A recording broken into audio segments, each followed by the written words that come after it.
السلام علیکم دوستو، آج کی ویڈیو میں ہم بات کریں گے کہ پیسے جلدی کیسے بچائے جا سکتے ہیں۔ پہلا طریقہ یہ کہ اپنے روزانہ کے چھوٹے اخراجات کو نوٹ کریں، جیسے چائے، رکشہ یا غیر ضروری چیزیں۔ دوسرا طریقہ یہ کہ 30 دن کا سیونگ چیلنج اپنائیں اور روزانہ تھوڑا سا پیسہ ضرور الگ رکھیں۔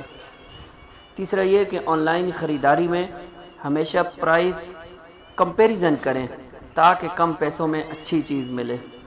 چوتھا طریقہ یہ کہ جب بھی تنخواہ آئے تو سب سے پہلے بچت کریں، پھر باقی خرچ کریں۔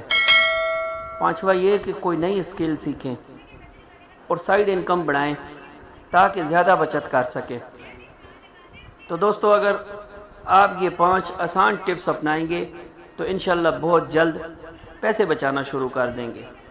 اگر یہ میری ویڈیو آپ کو پسند آئی تو لائک کریں اور سمارٹ پیسہ چینل کو سبسکرائب کریں تاکہ ہر آنے والی نئی ویڈیو آپ تک بآسانی پہنچ سکے۔ جزاک اللہ۔